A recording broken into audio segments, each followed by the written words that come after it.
I call it the Mandrake mechanism, after that 1940s comic book character, Mandrake the Magician. Could create something out of nothing, wave his cape, and it was back into the void again. That's the Federal Reserve System.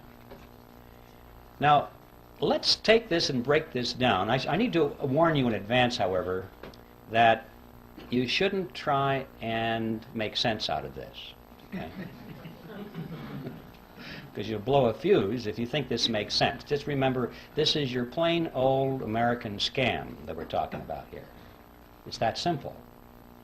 And I'm going to strip away all of the banker terminology and all the accounting terminology and use just plain old plodding English to make it comprehensible.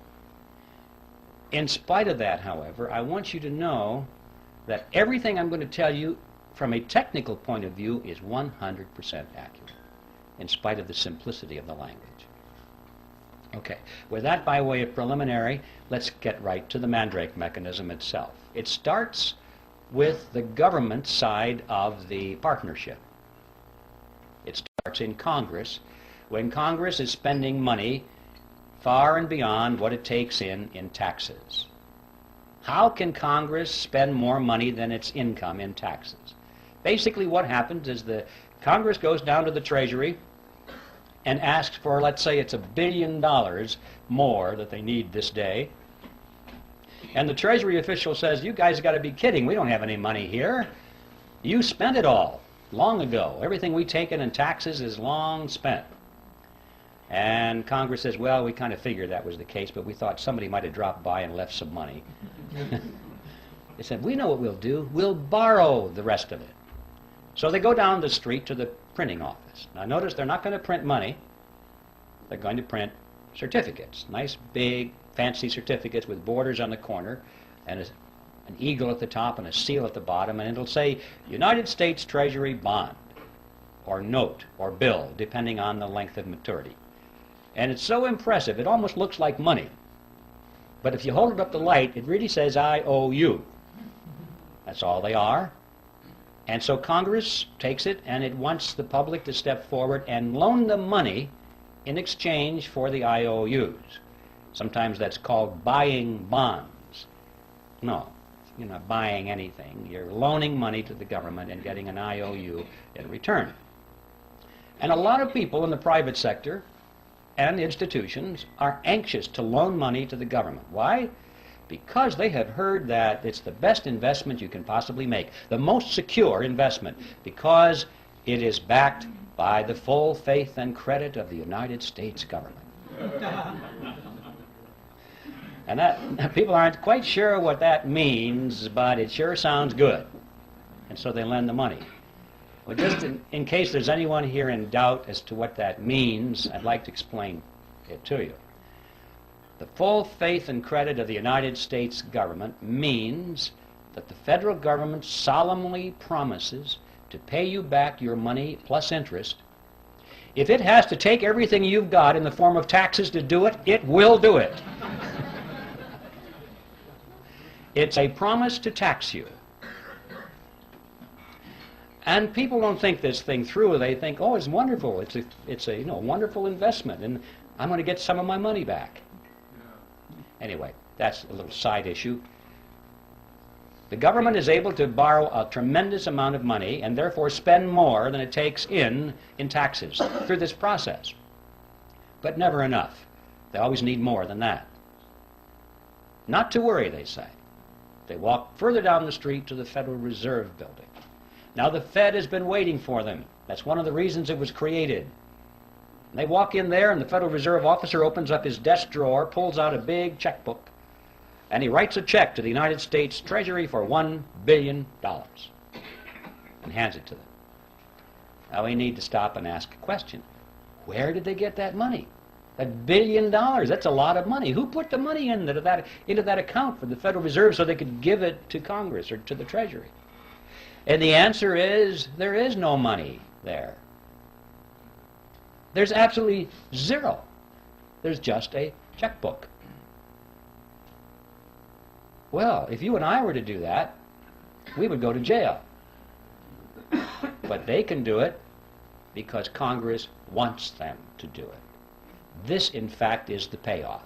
This is the benefit to the government for being in the partnership. The government can go to the Federal Reserve and obtain instant amounts of any amount of money they want without having to confront the taxpayer and say, we're going to raise your taxes for this money directly. It would be very unpopular if Congress had to go to the public and say, you know, we have a lot of money we want to take from you folks, and it's going to cost you $3,000 per family more than it did last year. You know how long they'd last in office. So they like this mandrake mechanism very well. The public doesn't know that it's costing them anything. It's just how it works somehow. So this money, this $1 billion, springs into being precisely at the instant that the Federal Reserve officer signs the check and gives it to the government. Now let's see where the banking cartel benefits from this partnership. We'll go back to that $1 billion check and follow it. The Treasury official deposits it into the checking account of the federal government. And immediately all the computers start to whir and the ledgers show that the government now has a $1 billion deposit, $1 billion in its account, and so therefore it can write checks up to $1 billion. Government checks start flowing. Let's just follow a $100 check. Make this real simple to the fellow that delivers our mail. The postal worker gets a $100 check. And he looks at this and he can't imagine in his wildest dreams that just 2 days ago that money didn't exist anywhere in the universe. But it's a government check now, and it's very spendable. So he takes it and deposits it into his private checking account at the local commercial bank. Now this money is out of the Federal Reserve mechanism per se, out of the government side of the partnership, and it gets into the private banking side of the partnership. $100 has been deposited. Now the action heats up. The banker looks at that and he goes over to the loan window and he opens it up and he says, attention everybody, we have money to loan. And that's good news for a lot of people because that's one of the reasons we go to the bank, isn't it? To borrow money. So it's good news when there's money available. And the banker says, we have $100 deposited, but don't worry folks, we can loan you more than that. We can loan you up to $900. Well, how? How can you loan out up to $900 when you only have $100 deposited? Well, it's not difficult if you're in the Federal Reserve System. Here's how it works. The Federal Reserve says that the member banks must keep no less than 10% of their deposits in reserve. So there's $100. They keep 10% in reserve, $10. And they can loan up to $90, right? So we loan it to you, ma'am. You borrowed $90. What do you do with it? Well, you want to spend it. So you want to write a check on it. You deposit it into your checking account so you can write a check. In many cases, it might be put directly into your checking account. But now there's $90 deposit, in addition to the $100 that was deposited to start this chain. Now we've got the $90 that was loaned as another deposit. Well, the Federal Reserve says that you only have to keep 10%. So we keep 10% of the 90 and loan the other 90%. And the person that borrows that puts it right back into the bank as another deposit.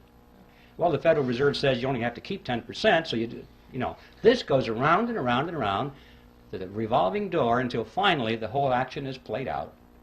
And the bottom line is when that $100 deposit comes in from the postal worker, the banks in essence can loan up to $900 because $100 is the reserve and that's 10% of 1,000, so they can loan the balance or the difference, which is $900. Now where does that money come from? Well, same place. It springs into being precisely at the point where the loan is made. It didn't exist before, anywhere. Now notice the important thing here. The money that's created out of nothing and given to the government spends for its purposes. But the money that's created out of nothing by the banks, it's not spent by the banks, it's loaned by the banks to you and to me, and we pay interest on it. Not too shabby. Interest on nothing.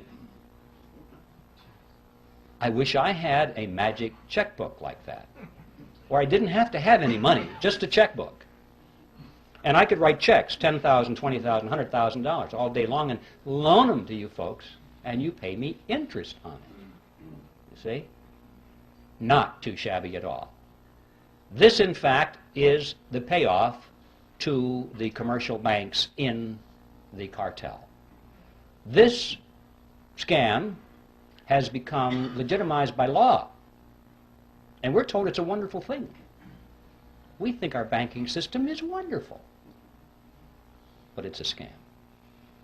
Not only interest on nothing, but perpetual interest on nothing, because notice, once this money is created, if you pay it back, they have it on their ledger as a credit. They can loan it out again to somebody else, and the whole object is to keep it loaned out. They don't like the money not loaned out because you can't earn interest on it. When it's in the inkwell, it doesn't do them any good. So remember, there's nothing here except ink in the well or electronic impulses in the computer. That's all there is. So they're collecting interest on that. But that's not the end of the process. That is how money is created in America, but that's not the end of it because it has consequences. What impact does that have on us? Are we involved in this in any way? Well, yes, we are. I've heard people say, gee, those fellows are really smart. I guess they deserve to be rich. You know, as though it didn't affect them in any way. Let's follow it. This money that's created out of nothing goes into the economy, and it dilutes down the value of the dollars that were already out there. It's like pouring water into the pot of soup. It dilutes the soup. And so the economy is diluted by these new dollars, and prices start to go up, or they appear to be going up. It's the process called inflation. I say appear to go up because prices really don't go up, ladies and gentlemen. What's happening is that the value of the dollar goes down. Right. That's what we're witnessing here. If we had a real monetary system, real money backed by gold or silver or anything of tangible value, coffee cups, anything that couldn't just be created out of nothing behind our money, you would find that the purchasing power of that money would remain constant over a long period of time.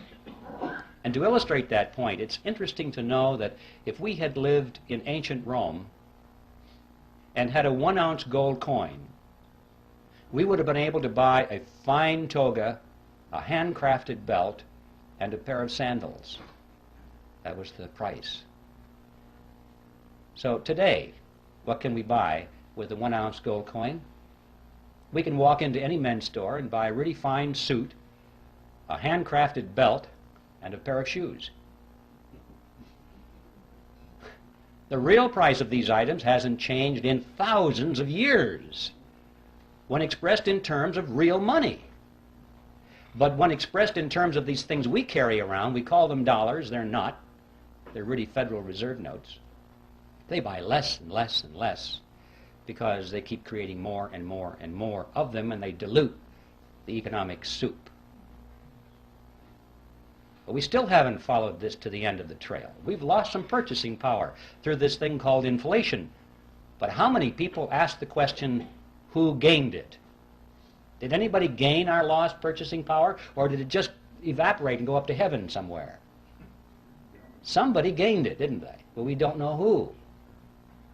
Let's follow it. The people who gained our lost purchasing power were those who were at the point where this fresh money was injected into the economic soup.